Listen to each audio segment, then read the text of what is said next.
बहुत धन्यवाद। अपने इस जिले के अध्यक्ष आदरणीय संदीप जैन जी से मैं निवेदन करूंगा, आए और माननीय मुख्यमंत्री जी के लिए स्वागत भाषण बोलने का कष्ट करें। आदरणीय संदीप। धन्यवाद। आज इस एटा की सरजमी पर मैं अपने आदरणीय मुख्यमंत्री योगी आदित्यनाथ जी का स्वागत करता हूं, वंदन करता हूं, अभिनंदन करता हूं। एक बार हम सबसे मिलकर बोलेंगे, भारत माता की, पूज्य योगी आदित्यनाथ जिंदाबाद, पूज्य योगी आदित्यनाथ जिंदाबाद। धन्यवाद। मैं आदरणीय सांसद श्री राजू भैया जी से निवेदन करूंगा कि वो 2 शब्द बोलकर अपनी बात को पूरा करें। आदरणीय राजू भैया जी।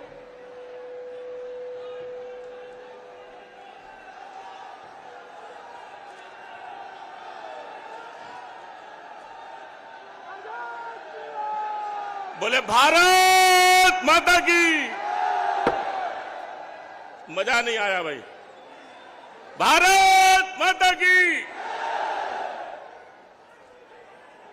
आज के इस कार्यक्रम में हमारे प्रदेश के माननीय मुख्यमंत्री जी, सम्मानित मंच, हमारे विधायकगण और यहां खड़े बैठे सभी मेरे बुजुर्गों, नौजवान साथियों, आप सभी के चरणों में अपना शीश झुकाकर आप सभी का स्वागत करता हूं। मित्रों, ये रैली नहीं है, ये आपने रैला कर दिया। ये रैली नहीं है, रैला है। माननीय मुख्यमंत्री जी के विचार सुनने के लिए हम इतनी बड़ी संख्या में आए हैं। आपको मैं अपनी तरफ से बहुत बहुत धन्यवाद देता हूं। मित्रों, 5 साल में, 10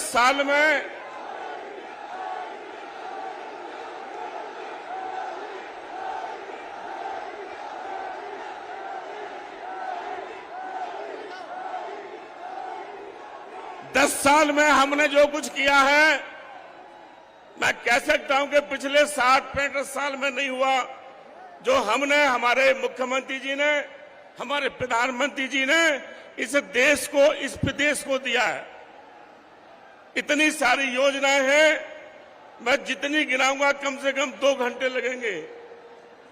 भगवान श्री राम का मंदिर माननीय मुख्यमंत्री जी, माननीय कल्याण सिंह जी, माननीय प्रधानमंत्री जी की देन है, जो देश में भव्य राम का मंदिर बना है। और योजनाएं कितनी गिनाऊंगा आपकी सबको पता है। मैं आज का अपना पूरा समय माननीय मुख्यमंत्री को देना चाहता हूं। बहुत बहुत धन्यवाद सभी का। हम सबको जिनकी प्रतीक्षा थी, उत्तर प्रदेश के यशस्वी मुख्यमंत्री माननीय श्री योगी आदित्यनाथ जी हम सबके बीच उपस्थित हैं। मैं पूज्य मुख्यमंत्री जी से निवेदन करूंगा, भारत माता की, भारत माता की।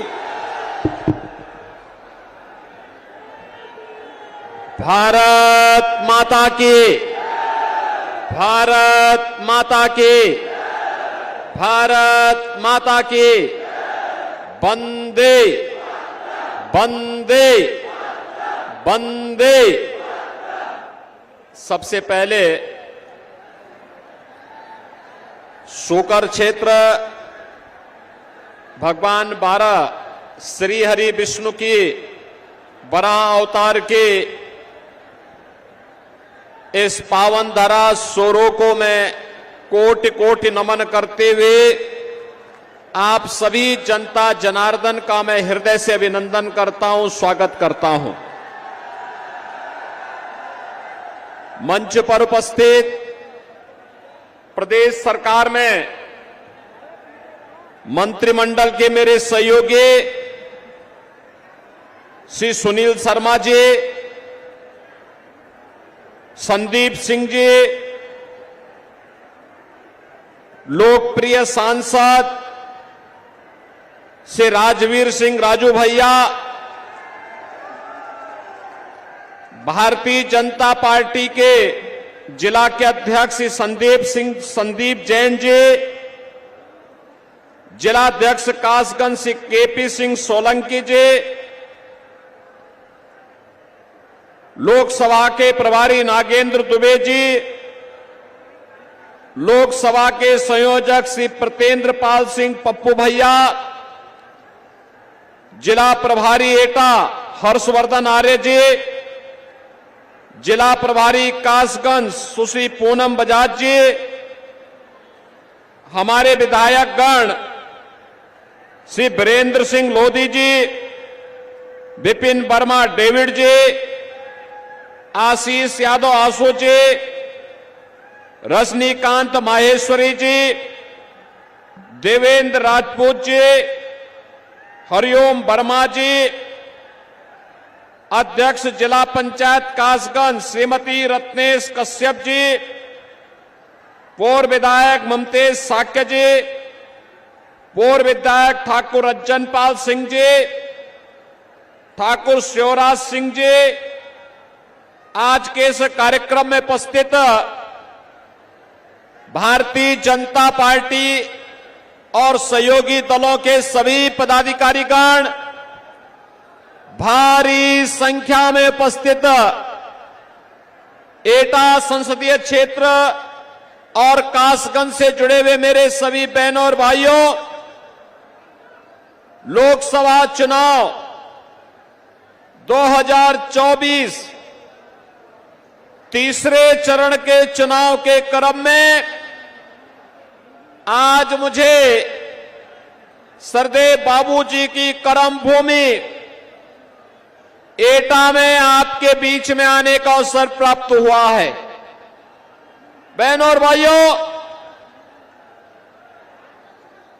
सतयुग में श्री हरि विष्णु के अवतार के रूप में बरा भगवान ने हिरण्याक्ष का यहीं पर वध करके इस धराधाम पर धर्म और न्याय की स्थापना करने का काम किया था। और यही कारण है कि भारतीय जनता पार्टी की सरकारों ने सोरो क्षेत्र को उसका पुरातन स्वरूप देने के लिए राजू भैया के प्रस्ताव पर जो कार्य प्रारंभ किया है, आने वाले समय में सोरो क्षेत्र भी एक महातीर्थ के रूप में विकसित होकर के यहां की जनभावनाओं का सम्मान करेगा। बहनों और भाइयों, यह कार्य केवल भारतीय जनता पार्टी ही कर सकती है। आप सब इस बात को जानते हैं। पहले एक कांग्रेस और सपा के लोग कहते थे ना, जब हम लोग कहते थे रामलला हम आएंगे, मंदिर वहीं बनाएंगे, ये लोग कहते थे कि देखो ये मजाक कर रहे हैं, ये बना ही नहीं पाएंगे। समाजवादी पार्टी के लोग कहते थे कि परिंदा भी पर नहीं मार सकता, और कांग्रेस के लोग कहते थे कि राम तो हुए ही नहीं। और बहनों और भाइयों, सरदेव कल्याण सिंह जी का त्याग, मोदी जी का नेतृत्व, आप सबके आशीर्वाद से अयोध्या में रामलला का भव्य मंदिर का निर्माण हो गया है। कल देश की राष्ट्रपति जी भी वहां राम मंदिर में दर्शन करने के लिए गई। पहली बार भारत का कोई राष्ट्रपति, महामहिम राष्ट्रपति, राम जन्मभूमि दर्शन करने के लिए गया और पूरा देश अभिभूत होकर के देख रहा था वह दृश्य। बहनों और भाइयों, राम, भगवान राम के प्रति जो द्रोह करने वाले लोग थे,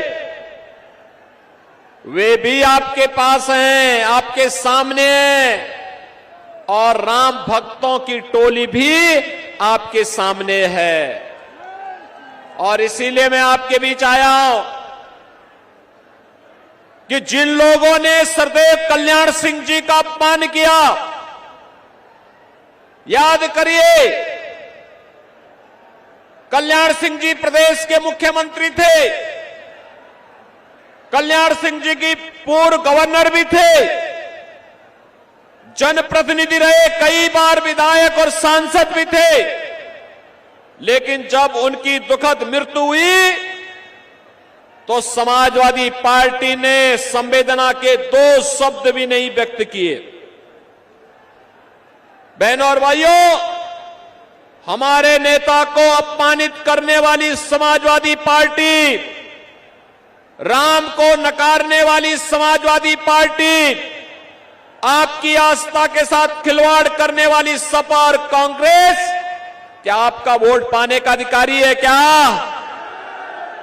आपका वोट पाएगी? क्या अगर इनके कारनामों का मैं किस्से सुनाना प्रारंभ कर दूंगा तो बहनों और भाइयों बड़ा लंबा समय लगेगा। मैं आज आपके बीच में केवल कुछ मुद्दों पे चर्चा करने के लिए आया हूं। मैं अभी यहां पर आया था और मुझे यहां पे बताया गया कि अहल्या समाज को प्रमाण पत्र दिलाने के बारे में। बहनों और भाइयों, अहल्या समाज आजादी के 2-3 वर्षों तक, 4-5 वर्षों तक उन्हें आरक्षण का लाभ मिल रहा था। कांग्रेस की शरारत के नाते उनको उनकी मूल जाति से आरक्षण की सुविधा से वंचित करने का पाप कांग्रेस ने किया है, कांग्रेस ने। और याद करिए, अहल्या समाज को मैंने स्वयं लखनऊ बुलाया था और उनके बारे में मैंने स्वयं भारत सरकार को प्रस्ताव भेजा है कि इनको भी अनुसूचित जाति की सुविधा का लाभ मिलना चाहिए। बहनों और भाइयों, यही नहीं, बघेल पाल समाज और धनगढ़, बघेल एसपी सिंह बघेल भारतीय जनता पार्टी के सांसद हैं। अजीत पाल भारतीय जनता पार्टी के विधायक और प्रदेश सरकार में मेरे सहयोगी मंत्री हैं। भारतीय जनता पार्टी अकेली पार्टी है। याद करिए, समाजवादी पार्टी के समय में जब राजू पाल की हत्या हुई थी और जब एक माफिया ने उमेश पाल की हत्या की थी, तो बहनों और भाइयों, माफिया कैसे मिट्टी में मिल गया है यह सबको पता है। और मैं आपसे यही कहने के लिए आया हूं, बहनों और भाइयों, मैं आपसे यही कहने के लिए आया हूं, भारतीय जनता पार्टी आपके हितों के लिए पूरी संवेदनशील तरीके से कार्य कर रही है, पूरी मजबूती के साथ काम कर रही है। ये चुनाव में हमें व्यक्ति नहीं देखना है, जाति नहीं देखनी है, मत और मजहब नहीं देखना है। चुनाव में हमें केवल मोदी जी को देखना है। पूरे देश के अंदर एक ही आवाज है। कल मैं महाराष्ट्र में था, परसों में वेस्ट बंगाल में था। मुझे अब तक 8 राज्यों में जाने का अवसर प्राप्त हुआ और बहनों और भाइयों, 8 राज्यों में जो माहौल है वह माहौल है, हर जनता एक ही स्वर से बोल रही है कि फिर एक बार पूरा पंडाल एक साथ बोले, जिससे दिल्ली तक आपका स्वर गूंजे। फिर एक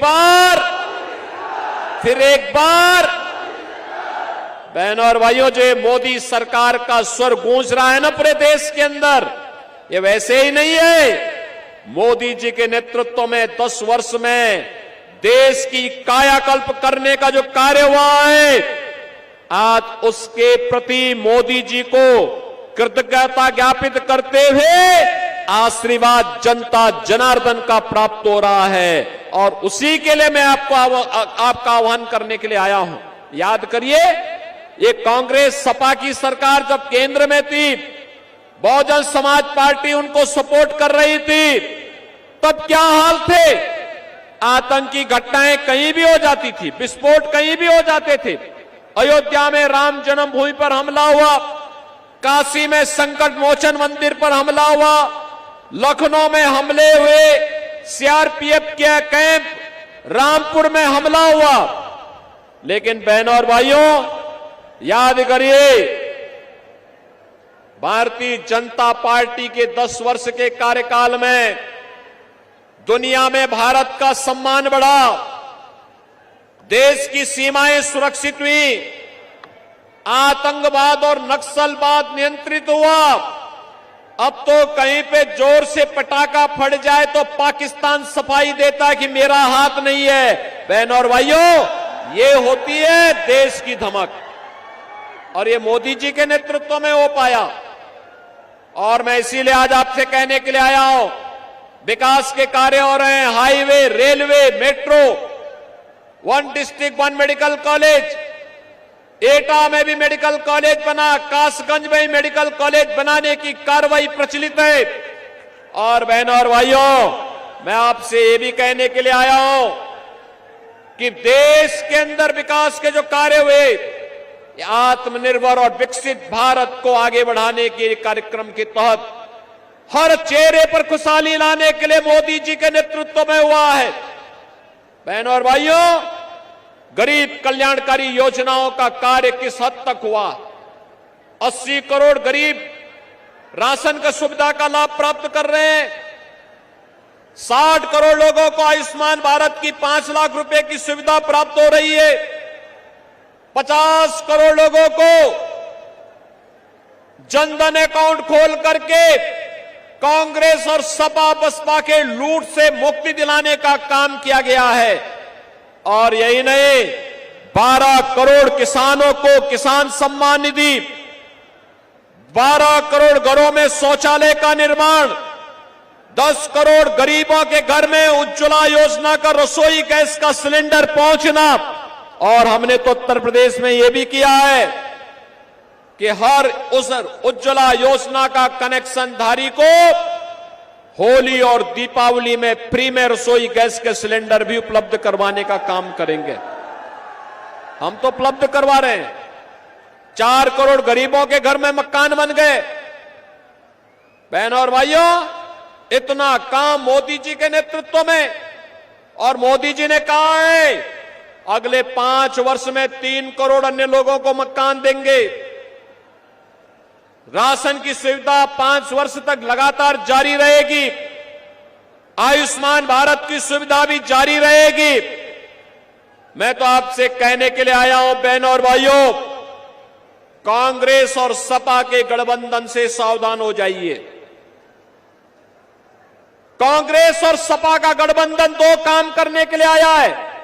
एक, उसने अपने मैनिफेस्टो में क्या कहा है? कांग्रेस कहती है सत्ता में आएंगे तो मुसलमानों को पिछड़ी जाति और अनुसूचित जाति के आरक्षण में से हिस्सा काट करके मुसलमानों को देंगे। क्या आप इसको स्वीकार करेंगे क्या? अरे तो बाबा साहब भीमराव अंबेडकर के संविधान का पान है। बाबा साहब भीमराव अंबेडकर ने कहा था कि देश के अंदर धर्म के आधार पर आरक्षण नहीं होना चाहिए, लेकिन कांग्रेस जानबूझ करके देश का इस्लामीकरण करने की नियत से देश के अंदर तालिबानी शासन की व्यवस्था लागू करने की दिशा से देश को फिर से विभाजन की ओर धकेलने का कुत्सित प्रयास कर रही है। बहनों और भाइयों, एक तरफ यह आपके आरक्षण पर सेंध लगाने का काम कांग्रेस और सपा के लोग करेंगे, और दूसरी तरफ ये क्या कहते हैं? कहते हैं अल्पसंख्यकों को उनकी रुचि के अनुरूप खान पान की स्वतंत्रता देंगे। बहनों और भाइयों, मैं पूछना चाहता हूं, ऐसा कौन सा भोजन है अल्पसंख्यकों का जो बहुसंख्यकों से इतर हो, और जो बहुसंख्यक समाज जिसको पसंद नहीं करता है, वह तो एक ही भोजन है, और वह है मुसलमान गौमांस खाता है, हिंदू गौमांस से विरोध करता है, परहेज करता है, कहता है हम नहीं खाएंगे। उत्तर प्रदेश के अंदर गौ हत्या पे प्रतिबंध है। क्या आप कांग्रेस और सपा की साजिश में आएंगे क्या? क्या गौ हत्या करने देंगे क्या? क्या गौ कसी करने देंगे क्या? इसका मतलब यह है कि कांग्रेस और सपा को दिया जाने वाला कोई भी वोट महापाप का कारण बनेगा, और हम पाप नहीं होने देंगे। यह हम सबका संकल्प होना चाहिए।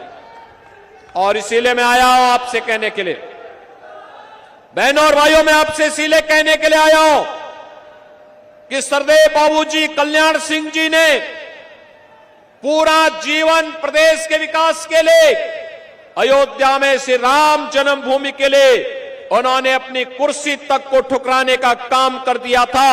और बहनों और भाइयों, आज जब सरदेव कल्याण सिंह जी का सपना साकार हुआ है, अयोध्या में राम मंदिर का निर्माण हुआ है, तो एटा, कासगंज और अलीगढ़ के लोगों के चेहरे पर तो खुशहाली होनी चाहिए। खुशहाली है ना? है कि नहीं है खुशहाली? मुझे एक बात बताओ, क्या ये राम मंदिर का निर्माण एक कांग्रेस, सपा, बसपा के लोग करा पाते क्या ये लोग करा पाते? क्या ये फ्री में राशन ये लोग दे पाते? और जो ये सुरक्षा, देखो एक तरफ राम मंदिर बन गया और दूसरी तरफ बड़े बड़े माफियाओं का राम नाम सत्य है की यात्रा भी निकल गई है। क्या ये लोग, इस सपा और बसपा और कांग्रेस के लोग कर पाते क्या?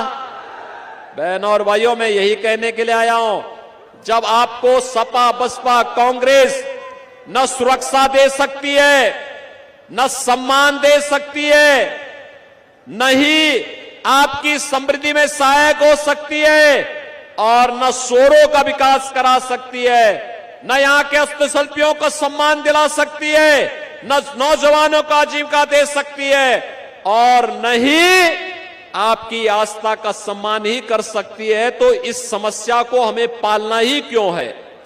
इसको कतई वोट मत दीजिए।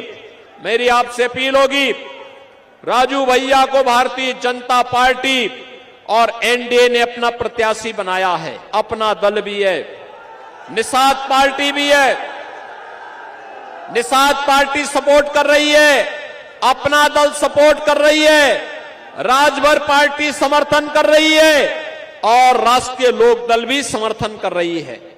और इसीलिए मेरी आपसे अपील होगी कि सरदेव बाबूजी के प्रति श्रद्धांजलि व्यक्त करते हुए आत्मनिर्भर भारत के लिए, विकसित भारत के लिए मोदी जी को फिर से देश की सत्ता सौंपने के लिए श्री राजवीर सिंह राजू भैया को हम यहां पे फिर से सांसद बना करके भेजेंगे। सहमत हैं? सहमत हैं? पूरा एटा और कासगंज के लोग इस आवाज को घर घर तक पहुंचाएंगे। बहनों और भाइयों, 7 मई को चुनाव है, आज 2 मई हो गई, 3 दिन और प्रचार होगा। और मेरी आपसे अपील होगी, चुनाव के दौरान प्रत्याशी घर घर नहीं जा सकता। आप क्या घर घर जाएंगे राजू भैया बन करके? जाएंगे? मोदी जी का और योगी जी का प्रतिनिधि बन करके जाएंगे? और बहनों और भाइयों, घर घर जाकर के लोगों से कहना, विकास सुरक्षा की जिम्मेदारी बीजेपी सरकार की, और वोट कमल छाप पर देंगे तो समृद्धि भी आएगी और सुरक्षा भी और पुख्ता होगी। बोलेंगे? बोलेंगे? 7 मई को पहला मतदान, फिर जलपान के संकल्प के साथ आगे बढ़ेंगे, अधिक से अधिक मतदान करवाएंगे, भाजपा को जिताएंगे। तो मेरे साथ बोलेंगे, भारत माता की। जहां तक आवाज जा रही है, दोनों हाथ उठा करके बोलेंगे, भारत माता की, भारत माता की, भारत माता की। वंदे वंदे वंदे। जय श्री राम, जय जय श्री राम।